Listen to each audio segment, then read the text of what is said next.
Alright, Jan 1, we did not complete what we needed to do, but let me show you guys what I got. S2000 clusters in, like permanently now. Everything's wired up. I just have to run about 5 extra wires from the cluster to the ECU, where it gives it like, error status type stuff. But than that, check this out. Oh damn. 1999 just got pissed off and decided to storm the party. Look at that. Really cool. I really like it.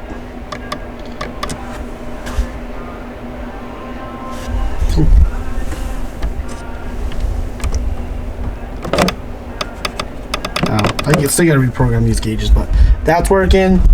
Wideband. Little green light down there. Put the lights on. Little green light over there, right there. That's the wideband. We got the wideband. We got everything else going. So let me show you guys everything else. The car. When I say everything else, I mean almost everything else. So we got boost controller right there. It's done. Also changed these fittings out. We're not using the traditional cheap plastic lines. We're using that PTEE, I think is what it's called. Exactly sure. Let's see. Here's the mess of engine harness. Still here. Gotta clean that up. For the most part, it's done. We did build the radiator stuff. Radiator is done. Just gotta wrap that up. We built ground harnesses. So that's the block that actually goes up to the head, and then it terminates around here. It terminates right there. I don't know if you can see that, but it terminates right there. I'm gonna move it. That's gonna be used for a different spot. And here's the transmission ground. All those are built again. Because the OEM stuff doesn't work. So you gotta build all that. I'm gonna do a quick rundown on the power stuff. Power stuff. I guess you guys didn't see this yet, but this is the high pressure pump relay. It is installed, it is run. You basically have this blue line, give it power, and that engages the fuel pump, which is going to be controlled by the ECU. So we got to run that to ECU, which is why there's a blue line right here. And this is the wideband line. I'm just waiting for my connectors off of the harness on the floor to come through this firewall somehow, and we'll plug it into the bottom of this bad boy right here. Okay. Let's see. Alternator wire wired up. So that's going back.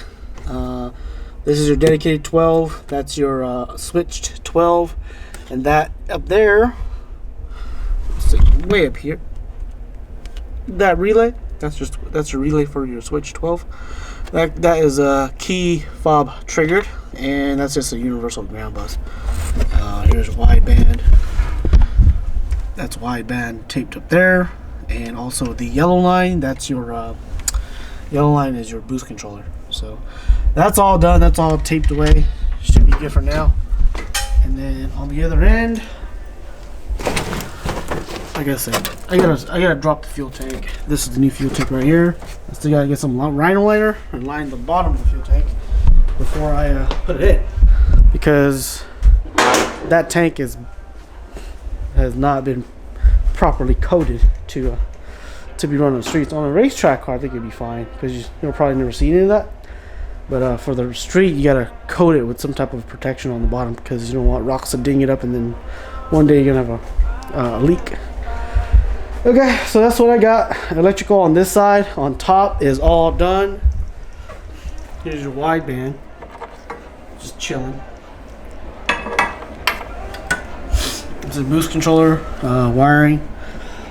Here it is. Everything's kind of done electrical wise. I'm thinking about updating that to something else. Thinking about it, and I re-cleaned this whole area, so it looks a lot better now. It was just rat infested at one time, so to clean that up is it's a big deal. Makes it look a lot better. And on top of that, I found my impact wrench. I found this one. I lost it. I've had it for like 2 years. Somebody was using it. They misplaced it. So I bought another one for like 80 bucks. As soon as I found this one, I find this one. Sad. It's pretty sad actually. But anyways, now I got 3 of the what I consider really good tools. I wouldn't consider them the best, but they're really good tools, and I use them on a daily basis. So if anybody needs any recommendations, I always tell them DeWalt XR line. It's gotta be the XR line. It's the professional grade line, and I really like it. And that's the update for Jan 1. I'm gonna try to do the harness for the engine day. See if we get another update later on. Hopefully we do. Oh yeah, forgot. And as for the reason or my excuse for not hitting my my deadline, family. Lots of family stuff. My sisters came into town for Christmas, and for those 5 days I really didn't do anything. So if there's anything to blame, you blame my sisters. But anyways, yeah, family over all your projects, man. Projects always take second seed. So family came in town, spent a lot of time with them. Oh my gosh, we ate so much. I mean, we ate so much. So it was good. It was good. But I pushed this back. In those 5 days that I lost, I think in 5 days I would be able to complete the electrical system on this. Plus, there was a lot of unforeseen things. Lots of unforeseen things that I didn't plan for that happened, like the unswitched and switched power. I didn't even plan for that when I said I was gonna get it done by Gen 1. And on top of that, all the other stuff like rewiring a lot of these sensors. I didn't plan for that. Had to do it because I haven't looked at it for 3 years, so I wasn't sure which line went where. So just a refresher, I redid all that, and that just took too much time. So we're still pretty. Put it this way, it wasn't really a hard deadline. It was just kind of deadline to keep me motivated. So we'll definitely get this thing done in 2 weeks, and then we'll move on to something else. All right, guys, check it out. Check me out. Subscribe if you guys want. Anyways, Project Red.